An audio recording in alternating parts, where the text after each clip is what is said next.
À mon ami Eugène de Haine. Ne t'en va pas, Eugène. Il n'est pas tard. La lune, à l'angle du chaos, sur l'atmosphère brune, n'a pas encore paru. Nous causerons un peu, car causer est bien doux le soir, auprès du feu.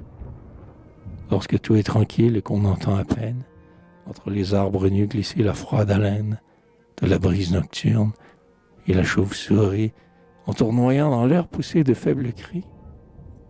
Reste, nous causerons de quelques jeunes filles, dont la lèvre sourit, dont la prunelle brille, que nous avons vues en promenant un jour passer devant nos yeux comme un ange d'amour. De nos auteurs chéris, Victor et Sainte-Beuve, aigle audacieux qui, d'une route neuve et d'obstacles semés, ont tenté les hasards, malgré les coups de bec de mille jets crieurs. Et d'Alfred de Vigny, qui, d'une main savante, dessina le 5 mars la figure vivante, et d'Alfred de Musset, d'Anthony Deschamps, et de tous dont la voix chante de nouveaux chants, des vieux qu'un siècle ingrat en s'avançant oublie, Guillaume et Laurie, dont l'œuvre inaccomplie, poétique héritage aux mains de Clopinel, après sa mort passe à monument éternel, de la langue au berceau, Pierre Vidal, Trouvert, dont le luth tour à tour gracieux et sévère, sous les plafonds ornés de nobles panonceaux, dans leurs fêtes charmaient les contes provençaux.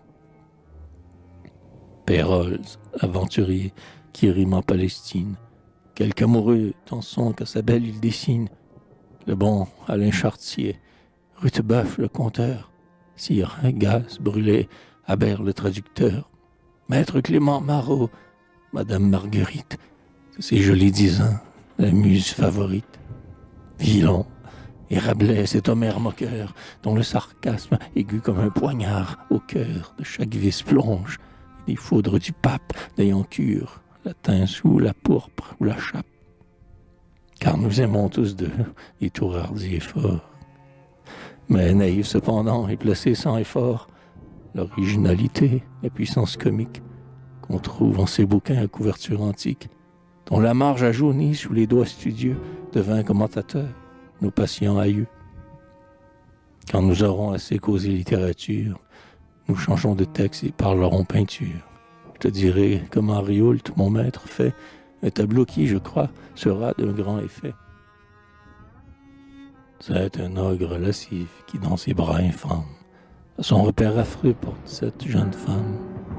Renaud de Montauban, illustre Paladin, le suit l'épée au poing, et lui, d'un air de dédain, le regarde d'en haut, son œil sanglant et louche, son crâne chauve et plat, son nez rouge, sa bouche, qui ricane et s'entr'ouvre ainsi qu'un gouffre noir, le rendent de tout point très singulier à voir.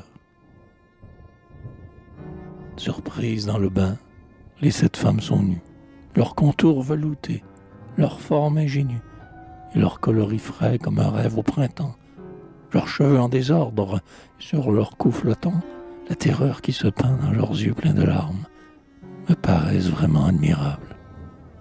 Les armes du paladin à Renaud, faites d'acier bruni, étoilées de clous d'or, sont du plus beau fini. Un panache s'agite aussi mieux de son casque, d'un dessin à la fois élégant et fantasque. Sa visière est levée, et sur son corselet, un rayon de soleil jette un brillant reflet. Mais à ce tableau plein d'inventions heureuses, je préfère pourtant ces petites baigneuses, vrais chefs-d'œuvre de grâce et de naïveté, où la jeunesse brille avec son velouté. Après viendront en foule anciens peintres de Rome, Pérugin, Raphaël, homme au-dessus de l'homme, de Florence, de Parme et de Venise aussi, Véronèse, Titien, Léonard de Vinci, Michel-Ange, Hannibal Carache, le Corrège, et d'autres plus nombreux que les flocons de neige, qui s'entassent l'hiver au front des Apennins. D'autres auprès de qui nous sommes tous des nains, et font la gloire immense en vieillissant doublé, fait tomber les crayons de notre main troublée. Puis je te décrirai ce tableau de Rembrandt, qui me fait tant plaisir, et mon chat, Childebrand, sur mes genoux posé selon son habitude, levant vers moi la tête avec inquiétude, suivra les mouvements de mon doigt, qui dans l'air esquisse mon récit pour le rendre plus clair. nous aurons encore 1000 choses à dire.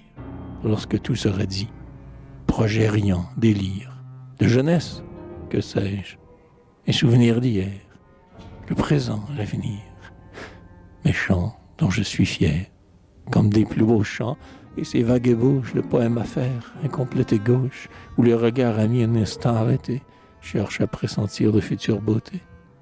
Et ces légers dessins où je tâche de rendre ce que je ne saurais faire, assez bien comprendre par mes vers, mais alors, Eugène, il sera tard, je ne pourrai plus reculer ton départ.